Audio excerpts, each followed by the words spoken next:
펄벅이라는 미국의 노벨 문학상을 받은 여사가 있습니다. 미국인으로 중국 선교사의 딸이었습니다.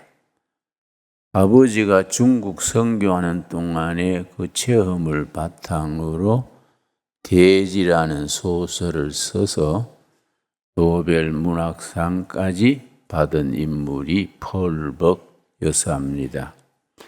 펄벅 여사가 한국을 참 사랑했습니다.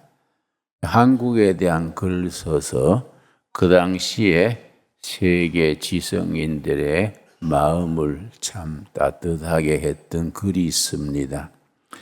그 중에서 소모는 농부라는 글이 있습니다.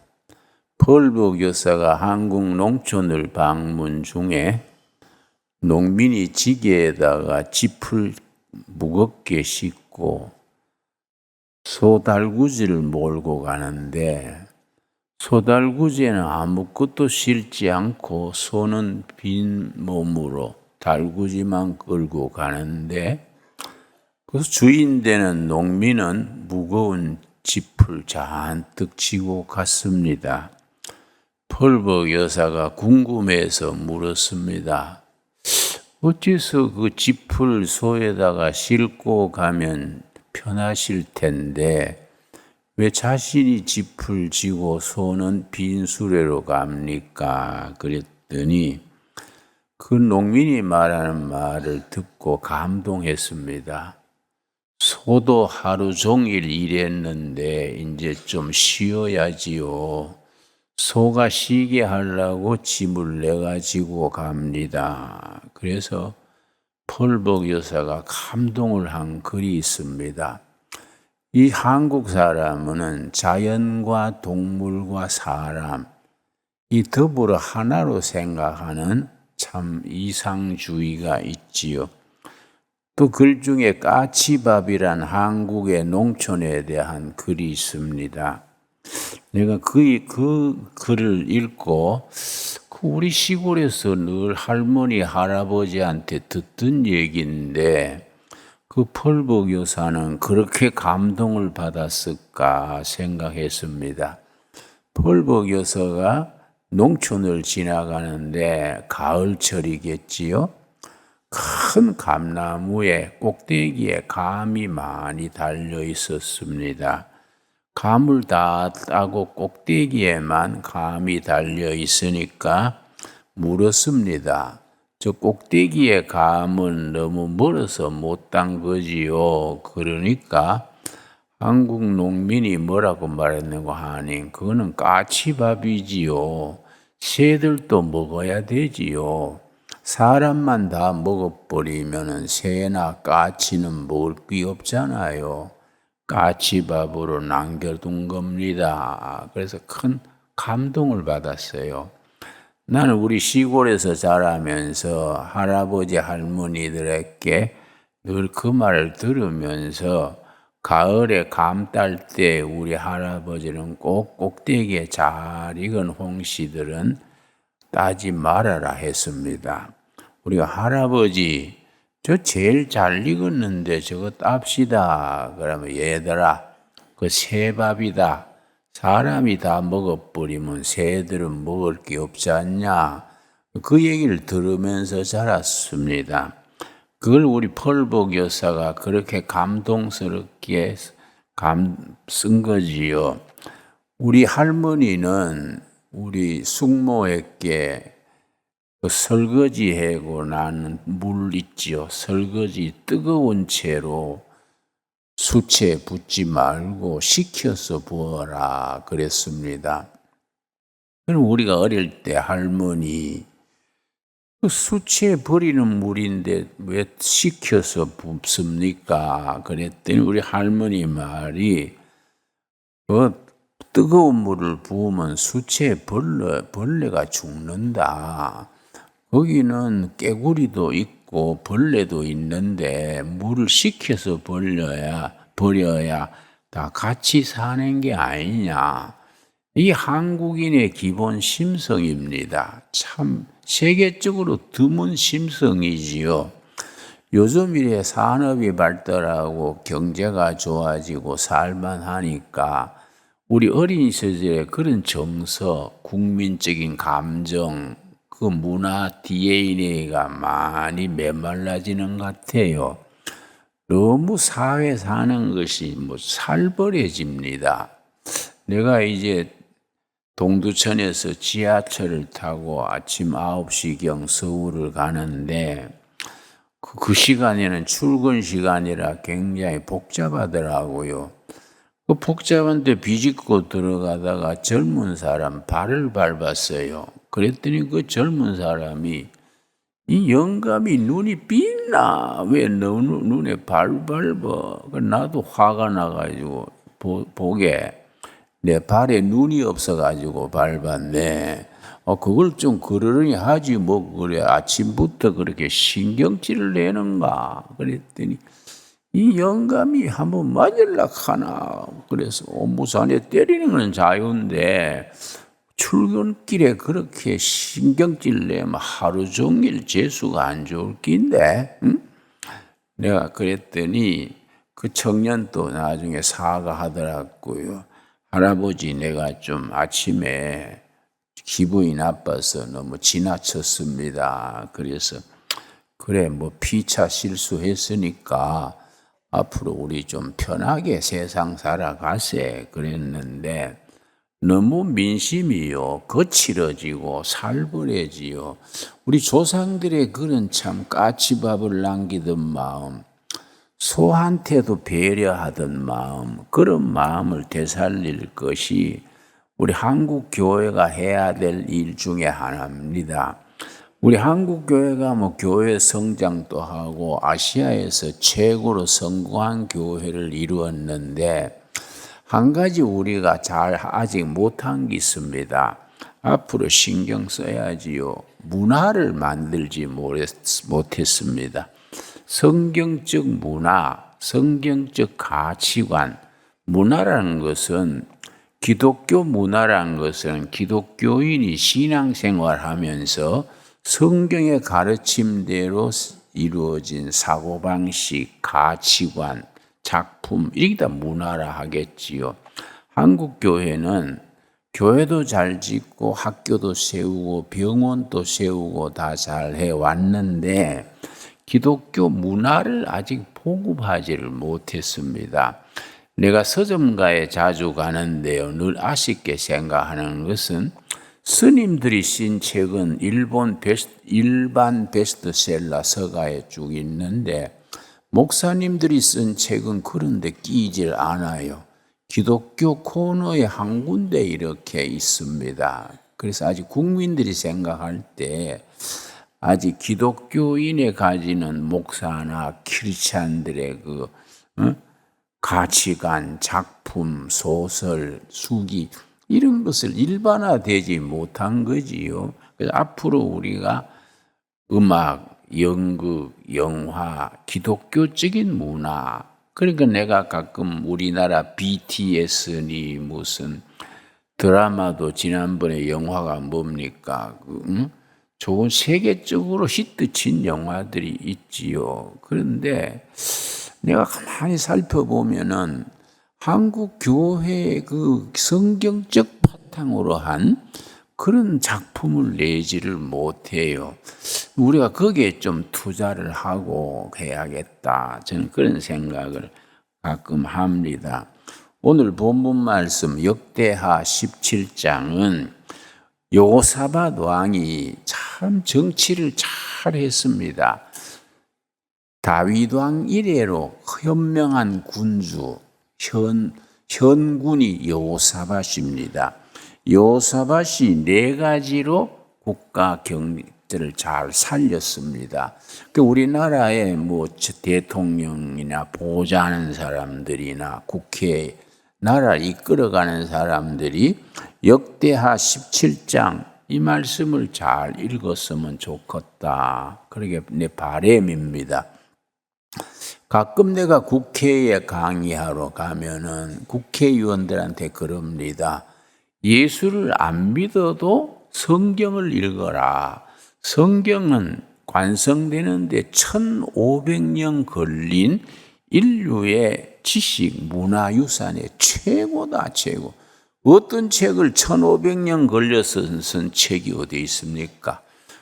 창세기에서 계시록까지 완성되는데 1500년. 우리나라 역사의 1500년은 신라시대, 화랑도 시대부터 신라 후반 500년, 고려 400년, 조선 500년, 현대사 100년, 합쳐서 1500년이요. 신라시대, 화랑도 시대부터 쓰기 시작해서 현대까지 와서 이루어진 그 역사, 그 성경이지요. 그러니까 예수를 안 믿어도 인류의 지혜의 최고의 수준인 성경을 읽어라. 내가 그렇게 구원할 때가 있습니다. 17장 1절 말씀. 아사의 아들 여호사밧이 대신하여 왕이 되어 스스로 강하게 하여 이스라엘을 방어하되, 여호사밧 왕에 오른 것은 BC 873년에서 849년, 그러니까 24년간 제위에 올라 있었습니다. 그 24년간 이스라엘 역사를 완전히 바꾼 거예요. 바닥에서 꼭대기로 올린 겁니다. 근데 첫째 한 게 뭐냐? 스스로 강하게 하여 국가를 방해했다. 요즘 말로 자주국방이지요. 가장 중요하지요. 2절. 유다 모든 견고한 성읍의 군대를 주둔시키고, 첫째가 자주국방. 여러분, 경제는 무너져도 다시 일으키면 돼요. 그러나 안보는, 국방은 무너지면 다시 길이 없지요. 그런데 여호사밧 왕이 되자마자 자주국방을 철저하게 그걸 쌓았습니다. 두 번째가 뭐냐면 3절 말씀. 여호와께서 여호사밧과 함께 하셨으니 이는 그가 그의 조상 다윗의 처음 길로 행하여 바알들에게 구하지 아니하고, 하나님을 섬기면서 선배들이 하던 우상 숭배 그런 걸 다 폐지하고, 5절이 이제 여호사밧이 통치 기간에 치중했던 두 번째입니다. 그러므로 여호와께서 나라를 그의 손에서 견고하게 하심에 유다 무리가 여호사밧에게 예물을 드렸으므로 그가 부귀와 영광을 크게 떨쳤더라. 경제 부흥이지요. 첫째는 안보고 둘째는 경제 부흥이지요. 참 우리나라 생각해 보면 이건 보통 역사가 아닙니다. 이승만 대통령 재위 시에 1950년대 6.25 전쟁 뒤에는 우리나라 국민소득이 53달러랬습니다. 전 세계에서 아프리카, 가나 다음에 두 번째 꼴찌로 못 살았습니다. 미국 원조 물자로 우리가 국가 공무원을, 국가 예산의 80%를 충당했던 때입니다. 근데 1961년 박정희 장군이 5.16 군사혁명 일으켰을 때는 좀 나아져가지고 국민소득이 78달러랬습니다. 그런데 그때 북한은 240달러입니다. 그러니까 1960년 초에는 북한이 우리보다 3배 더 잘 살았어요. 그대로 갔으면 아마 우리가 공산화 됐겠지요. 비에트남처럼 공산화가 됐겠지요. 그런데 그때부터 70년대부터 경제개발 5개년 1차 개혁, 2차 개혁, 3차 계속 나오면서 지금 경제가 성장이 돼가지고 북한과의 국력의 차이가 60대 1입니다. 60대 1. 그러니까 북한은요, 남한 공산화 이거는 이제 생각도 못 하는 거지요. 그래, 김정일이 그 눈치를 채가지고 작년 12월 26일 전국 공산당 세포, 당 세포, 전국 공산당의 핵심 당원들 3,000명을 평양에 모아놓고 김정은이가 연설한 게 있습니다. 이제 남조선과 우리는 동족이 아니다. 완전히 다른 나라로 각자 살자. 그게 왜 그러냐 하면은 통일에 대한 그런 자기 자신감이 없어진 겁니다. 따로 각자 살자. 왜? 남한에 겁을 먹은 거예요. 남한이 워낙 방위산업이며 과학이며 경제가 발전하니까 이제 자기들이 이러다가는 남한한테 맥히겠다 하니까 지금 휴전선에 세멘트로 벽을 쌓고 있습니다. 그래서 지뢰를 묻는데 남쪽으로 오는 지뢰를 묻는 게 아니라 벽의 북쪽 쪽으로 지뢰를 묻습니다. 그 왜 그러느냐? 탈북자들을 막으려고. 그러니까 벌써 북한은 통일을 포기한 거이지요. 그 참 하나님이 보호하사 아닙니까? 우리가 정말 우리 하나님이 보호하사 이 나라가 안보, 경제 이런 점을 참 우리가 쌓은 게 너무 감사하지요. 저는 지난 10월 1일에 국군의 날에 우리 시가 행진을 했지 않습니까? 온 세계에서 그 뒤에 여론이 아주 굉장합니다. 그 국군이 한 5천 명 행진하고 무기도 한 300 몇씩까지 그렇게 전시를 했었는데 그 중에 현무5라는 큰 미사일이 있습니다. 미사일의 무기가 9톤이요, 9톤. 전 세계 최고의 미사일이라고 지금 뭐 중국, 일본, 유럽, 미국 그거 가지고 보도를 합니다.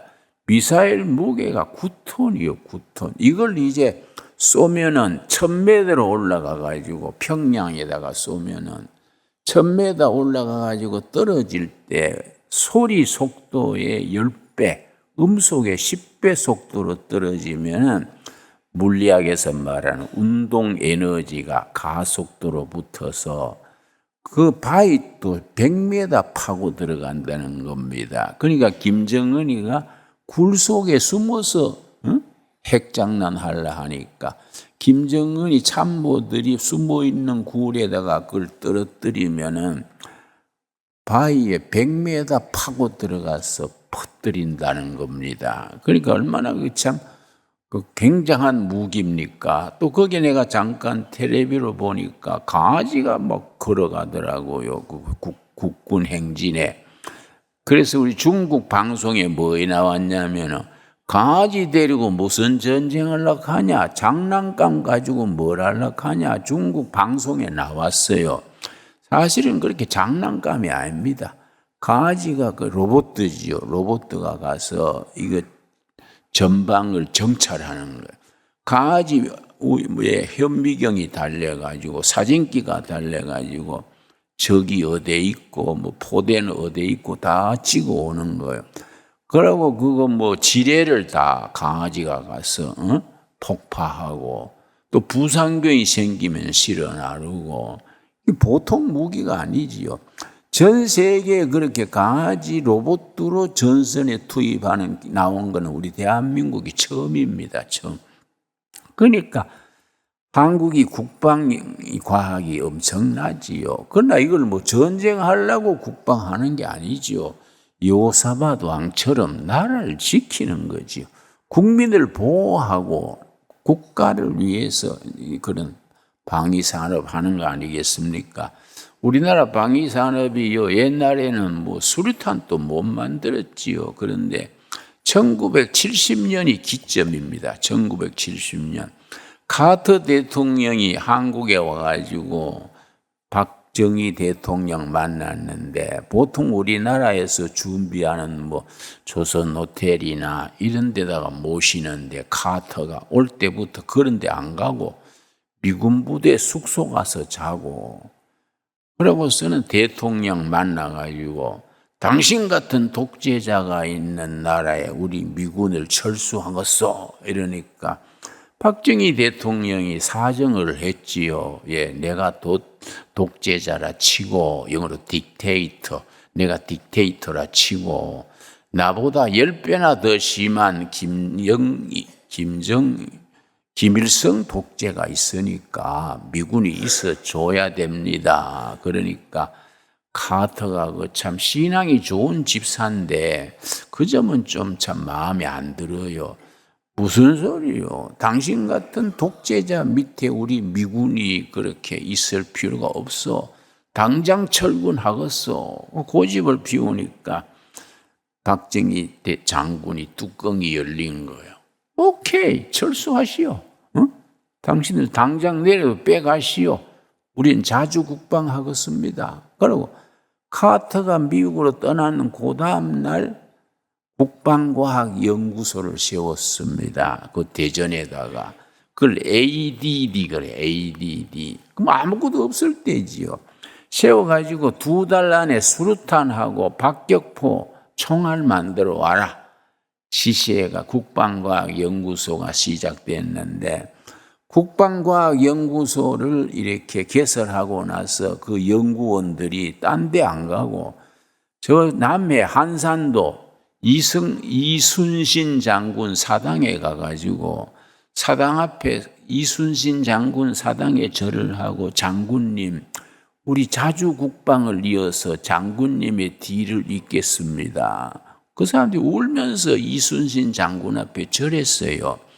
그렇게 시작된 방위 산업이 지금 뭐 세계 그런 현무 5 같은 게 이제 현무 6까지 지금 연구하고 있는데 이거는 탄두가요 13톤이라 13톤. 그러니까 세계가 이 한국이 어디까지 갈라 하느냐. 그런데 러시아하고 우크라이나하고 전쟁하는데 지난주에 러시아 전사장 중에 이민군 장교 6명 시체가 발견됐습니다.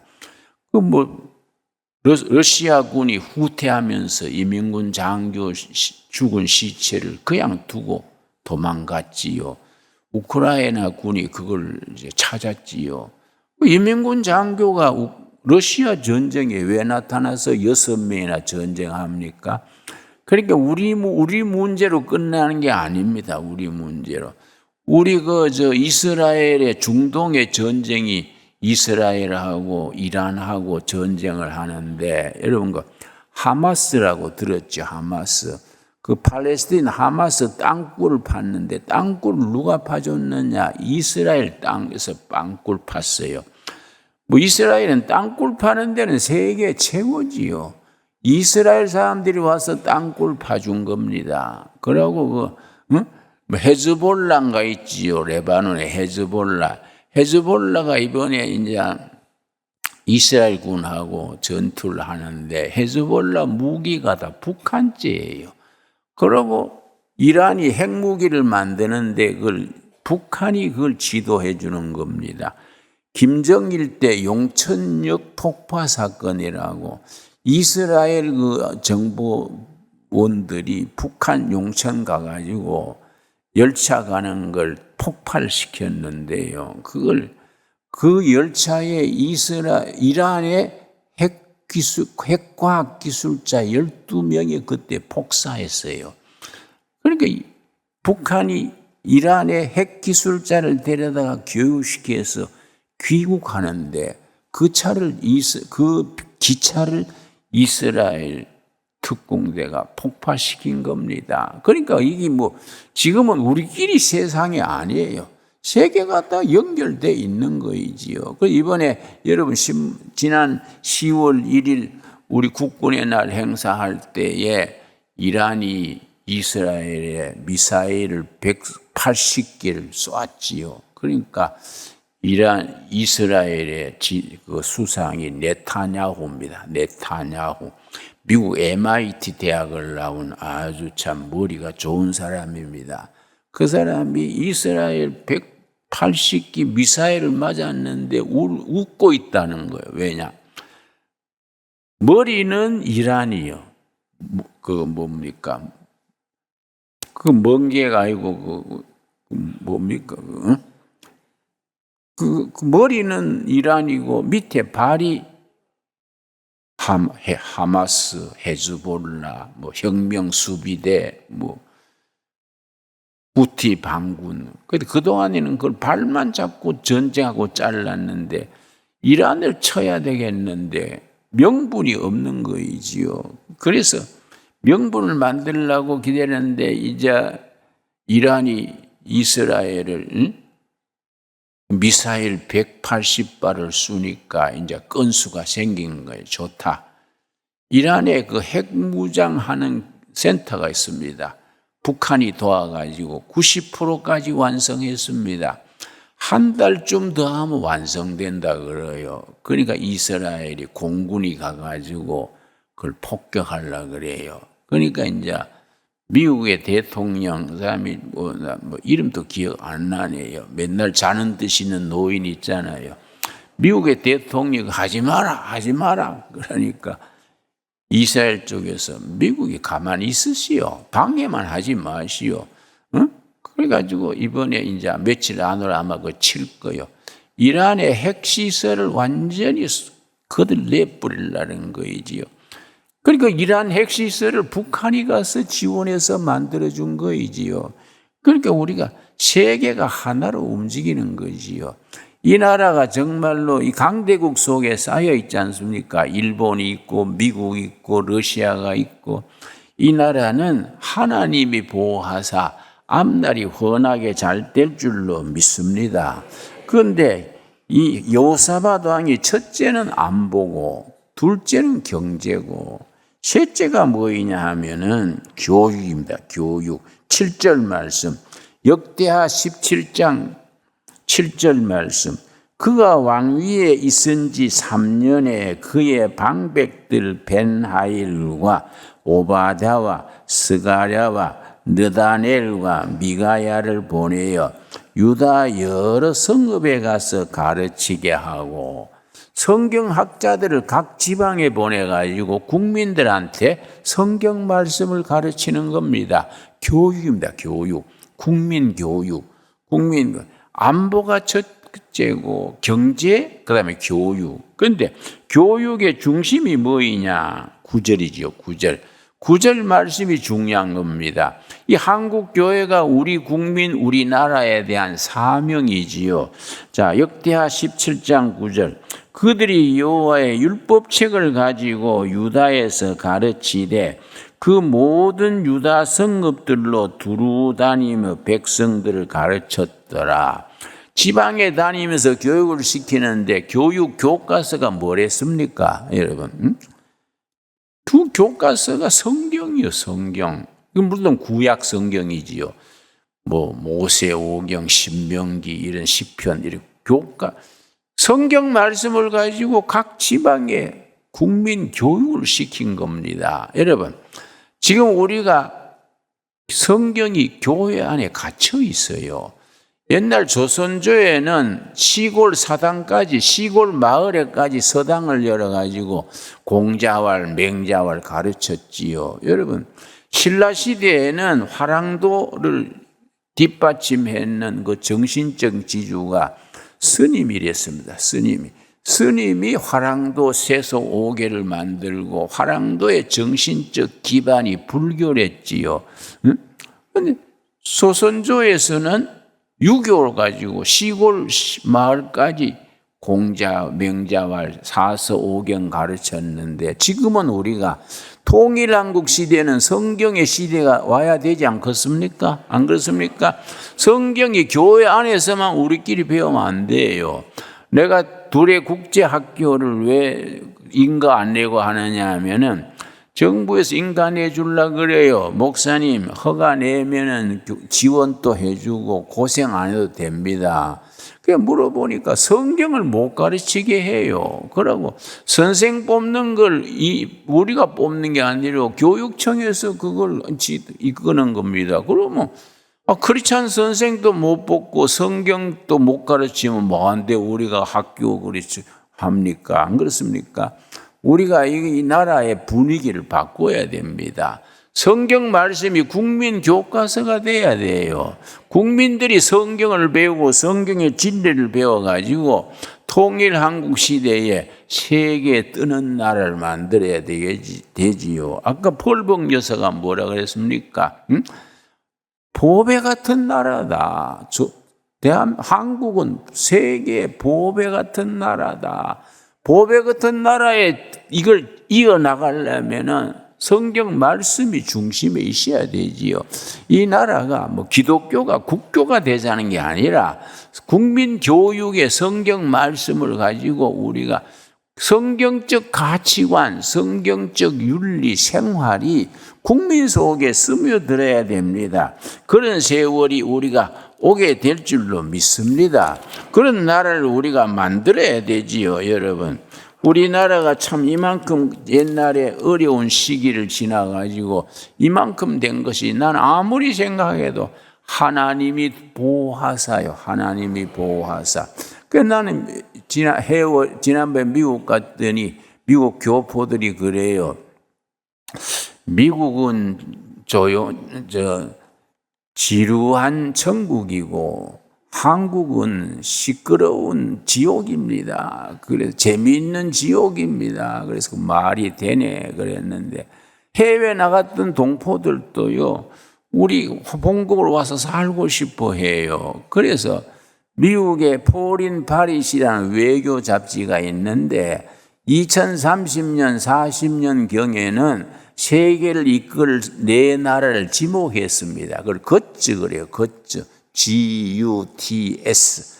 G는 저머니, 독일, U는 USA, 미국, T는 터키, S가 뭐이겠습니까? 사우스 코리아. 대한민국이 2030년, 40년경에는 통일이 돼가지고 세계를 주도하는 네 나라에 들어가게 될 것이다.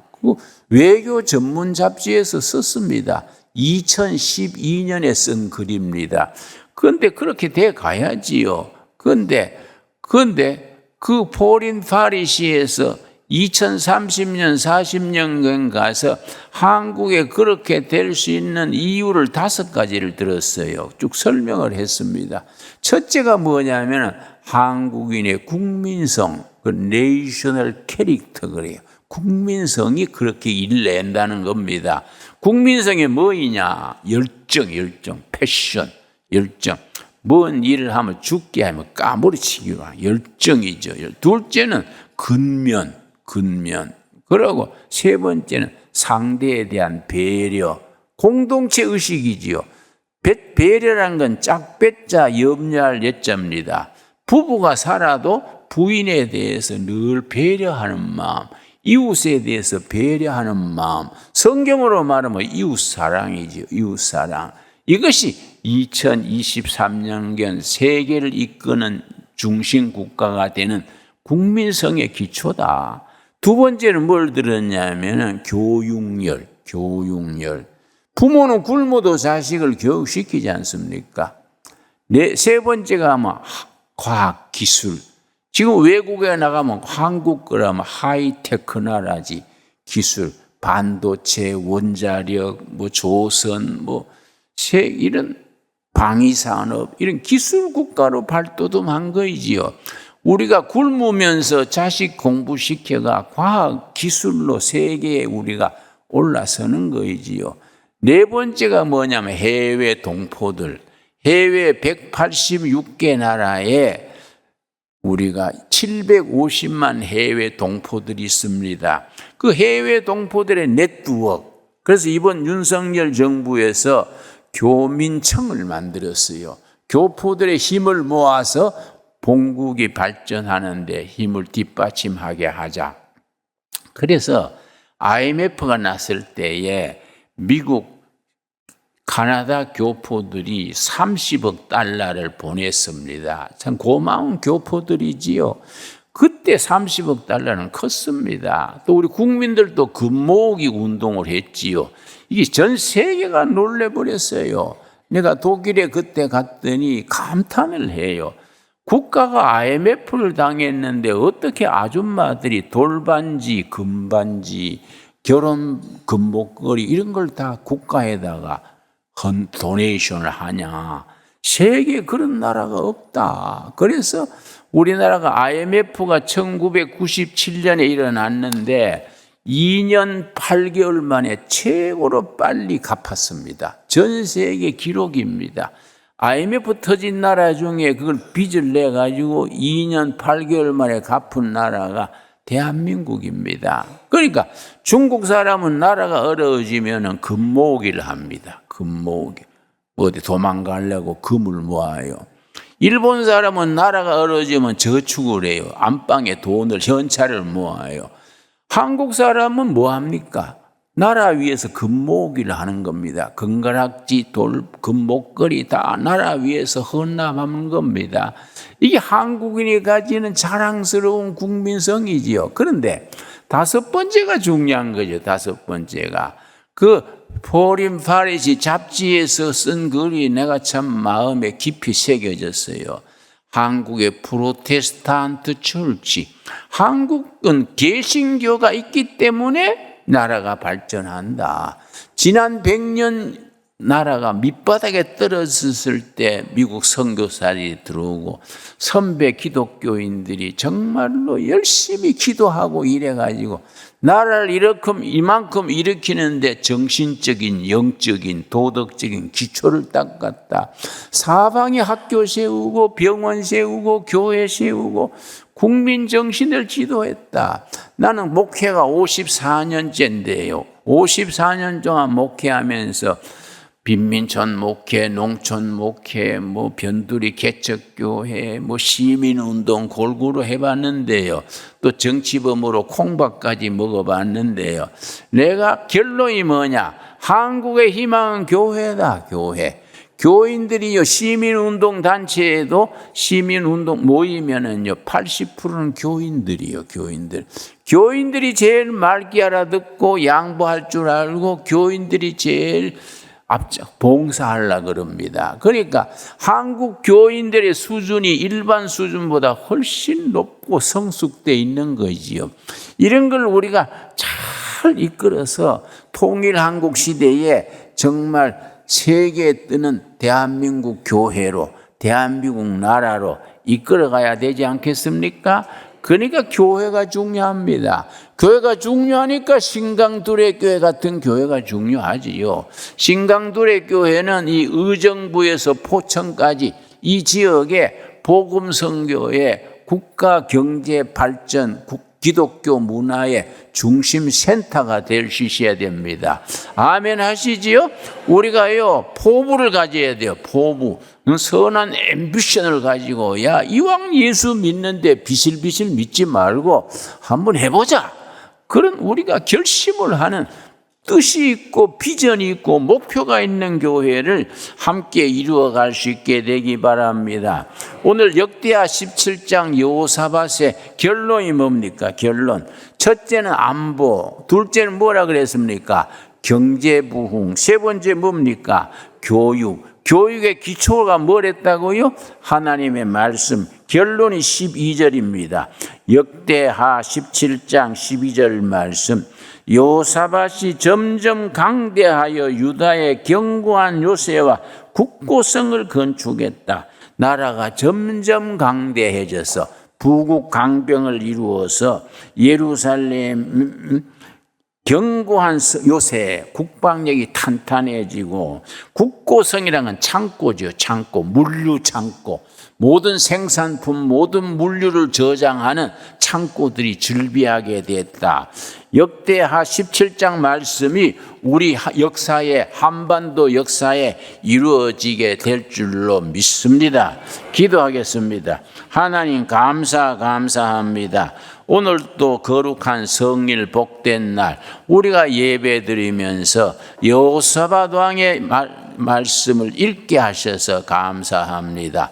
이 나라를 사랑하시는 주님, 하나님이 보호하사 이 나라 백성들을 지켜주시고 북한 동포들 공산당 압제하에 눌린 세월이 80년 가까웁니다. 하루속히 그들을 해방시켜서 손에 손잡고 함께 평양에서 백두산에서 예배드린 날 허락하여 주시옵소서. 우리 통일된 통일 한국이 세계에 복음 들고 나가서 선교 한국을 이루게 하여 주시옵소서. 예수님 이름 받들어 기도드렸사옵나이다. 아멘.